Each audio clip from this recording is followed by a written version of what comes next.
As he left the workshop, he turned the master power switch off and paused to stare into the room as the light faded from the old yellow sulfur lighting. This had been Joe's world for the past 12 years. He had been his closest friend, the only one who had had the time of day for him and his inventions. And now it turned out that, although the friendship was real, Joe had in fact been guided, cajoled, and led by the hand from childhood to the not-so-chance meeting with him. Their whole time together had been engineered happenstance, ending in the death of one who, by all accounts, should have been him. And what did they mean by broken? How was he broken? Perhaps the way his head didn't work the same as other people. How it threw up its own reality in order to allow him to be protected from the horrors of the world.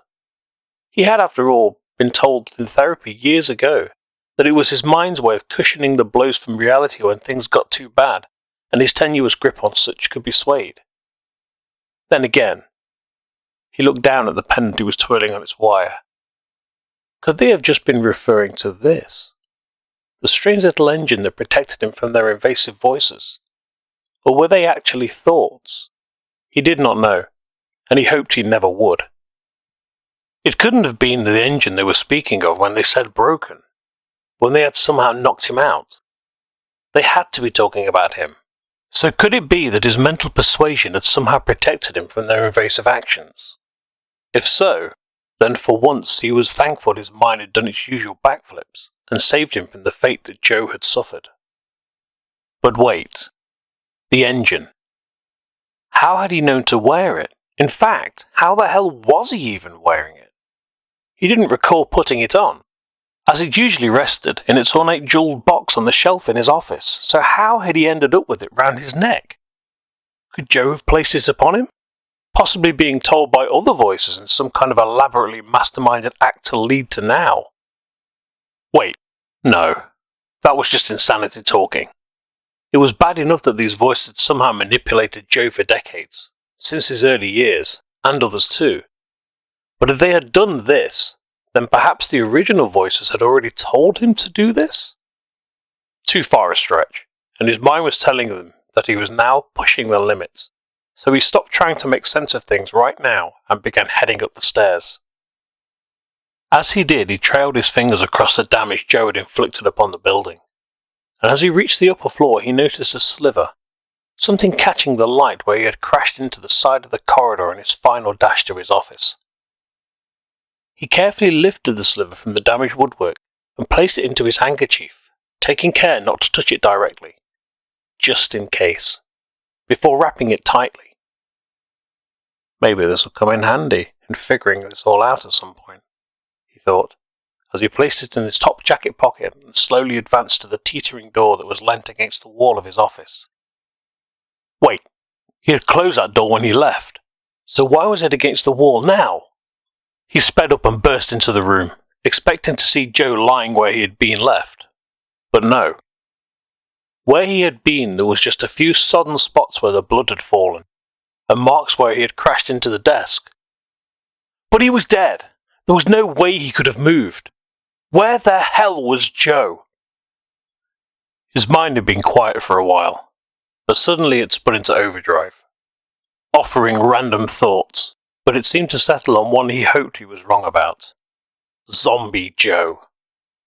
No, he shook his head and paced, trying to make sense of it. He checked the floor again, and as he looked up noticed the metal ruler lying on the desk, which showed signs of where he had struck Joe. As he looked down, he even saw the scuff on his shoe from where he had kicked him.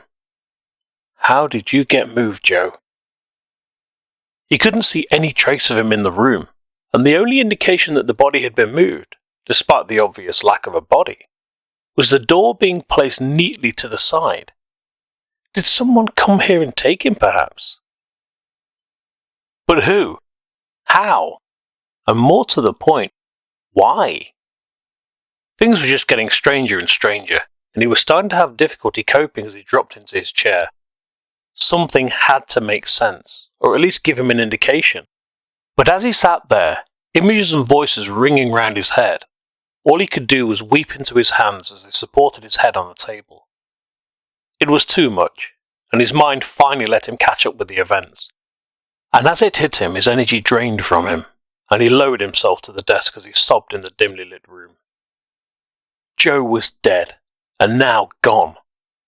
Unknown things coming to do God knows what to him, and others. Unheard of experiments, and technology sitting in his basement, performing the impossible. The engine, the shard, the books, all of it. But he stopped, and raised his head slowly as the train of thought stopped. The books, he said slowly, and he looked down to the now wet pages of the transcriptions Joe had made for him. The book was open, and was on a page he did not remember reading. He dismissed it initially as him having knocked it open, but then remembered that he had been writing when Joe had entered, but the book had not even been on the desk. "Joe, did you try to show me something?" he asked the air as he peered into the images on the page, and they seemed to call to him as though he needed to read them. They depicted a box with an emanating ring of force. Signals, he thought, and figures standing atop buildings. As the rings reached the figures, they looked like they were channeling the emanation skyward. "Like a satellite or broadcast dish," he said, realizing what could be meant by it.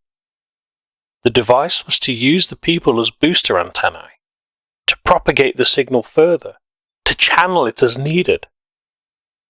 Did they make Joe into a transmitter? He looked around as it dawned on him that perhaps Joe had become animated somehow, or controlled to move when he had turned the machine back on. Joe had severed the connection, and he had died because of it, although he was sure Joe was not meant to survive the process. But then he had turned it back on, and they must have regained control and continued with their plan. This was his fault, his problem now. What had he done? As the possibility crept in, and his mind raced once more to help him cope, the rain that had been falling since the storm had hit earlier became recognizable to him, as it pounded on the window. And as he turned to it, lightning flashed across the cityscape. He crossed the window, becoming aware of something new. Across the street, on the building opposite, he saw a figure outlined by the flash, standing, arms outstretched to the skies, as though calling to the rains that hammered down upon them. But he knew that figure. It was Joe. As he watched, Joe stretched his hands higher, and a few seconds after the lightning had flashed, a secondary flash emanated from Joe. A deep blue flash, akin to an electrical substation overloading. All of the car alarms in the street below triggered, and all of the lights in the building, no, the visible city skyline, went out. All that could be seen where Joe had been standing was a slowly fading blue glow that was escaping in a beam into the sky, accompanied by a slow dispersing cloud of steam. Crap. They did it. Marco collapsed at the window, his hands gripping the sill to steady his descent, but he turned and put his back to the wall as the rain pounded harder, holding the sides of his head as his mind began to let all of the thoughts in. That was that. They had won.